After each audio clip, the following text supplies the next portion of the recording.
Assalamualaikum warahmatullahi wabarakatuh. Di sini kami akan mempresentasikan perkembangan masyarakat praksara di Indonesia dengan pamong pengajar Yulia Mary dan anggota kelompok Afifah Aulia Nadira, Jihan Putri Nabilah, Nadia Putri, dan Satria.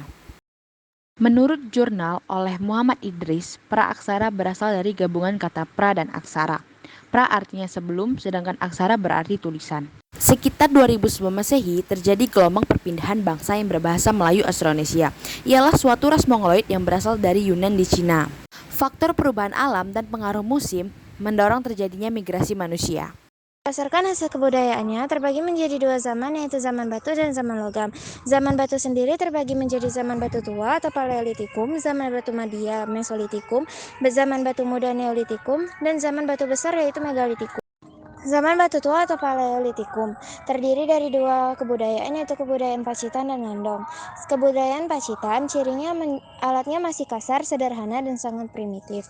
Terdiri dari kapak genggam dan kapak perimbas. Kapak genggam ditemukan oleh von Koenigswald pada tahun 1935 dan dinamakan sebagai kapak genggam karena tidak memiliki tangkai dan cara penggunaannya digenggam, dan diverifikasi oleh tim peneliti Indonesia-Prancis di Pegunungan Seribu atau Sewu pada tahun 2000. Pada kebudayaan Ngandong, alat-alatnya terbuat dari tulang binatang dan tanduk rusa seperti belati dan ujung tombak yang sisinya bergerigi. Alat ini digunakan oleh Homo soloensis dan Wajakenensis. Alat seperti flapcase atau alat serpih juga ditemukan pada masa ini, ditemukan di Sangiran, Surakarta. Zaman Batu Madia. Pada zaman ini terdiri dari 4 kebudayaan, yaitu 1. Jakan Modingar yang ditemukan di sepanjang pantai timur Sumatera dari Langsa sampai Medan, berupa tumpukan kulit kerang yang mencapai 7 meter dan sudah menjadi fosil. Ditemukan oleh Dr. P.V. van Steenkalenfels pada tahun 1925. Dan juga ditemukan pebble atau kapak Sumatera di dalam tumpukan kerang tersebut. 2. Abruzos yaitu tempat tinggal manusia yang berfungsi sebagai tempat perlindungan. Ditemukan oleh Dr. P.V. van Steenkalenfels pada tahun 1928 sampai 1931 dengan adanya bukti yang tertinggal seperti ujung panah, flakes, dan alat lainnya. 3. Sampung bone kultur dari Bojonegoro, Jawa Timur. Dikarenakan alat-alat yang ditemukan pada zaman ini pada dasarnya banyak yang berasal dari tulang belulang. 4. Kebudayaan Toala ditemukan di Sulawesi Selatan. Ras yang membawa kebudayaan ini adalah ras dari bangsa Papua. Zaman Batu Muda terdiri dari 3 alat, yaitu kapak persegi yang ditemukan di Sumatera, Jawa, dan Bali, ditemukan oleh Van Heinheldern. Yang besar dinamakan sebagai beliung atau cangkul dan yang kecil dinamakan sebagai trah atau tatah. 2. Kapak batu Chalcedon digunakan untuk upacara keagamaan, jimat, atau tanda kebesaran. Digunakan oleh bangsa Austronesia atau Austria dan Austroasia atau Kamar Indochina. 3. Kapal lonjong ditemukan di Irian, Seram, Tanibar, dan Minahasa. Digunakan untuk menembang pohon. Yang besar dinamakan Wilson Bale dan yang kecil dinamakan Klein Bale. Digunakan oleh bangsa Neolitikum pada masa Neolitikum di Papua.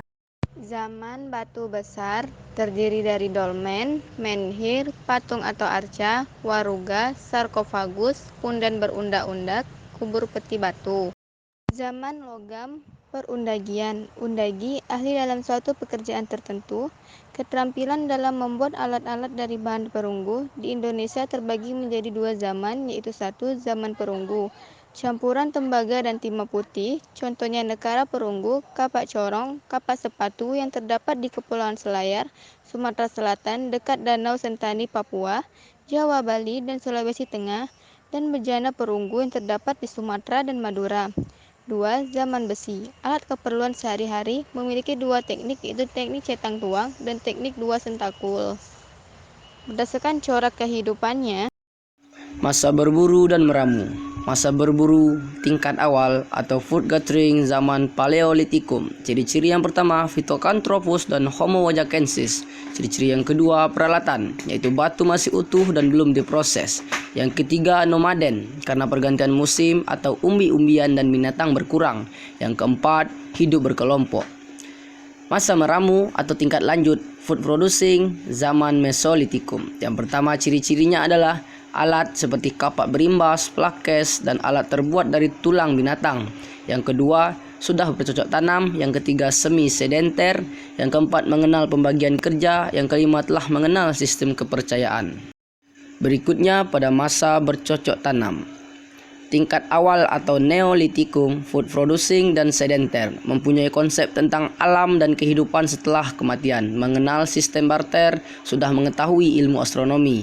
Yang kedua, tingkat lanjut atau Undagi, dimulai 10.000 tahun yang lalu, sudah mengenal biji logam, mata pencaharian lebih teratur dan maju, teknologi berkembang, perdagangan meluas sampai Asia Tenggara.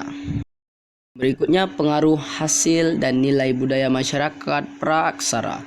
Yang pertama mengenal astronomi, mengenal alat tukar, seni gamelan, mengatur masyarakat, seni wayang, sistem Macapat, seni logam, bercocok tanam di sawah, dan seni membatik. Thank you for watching. Don't hesitate to ask any question. Bye.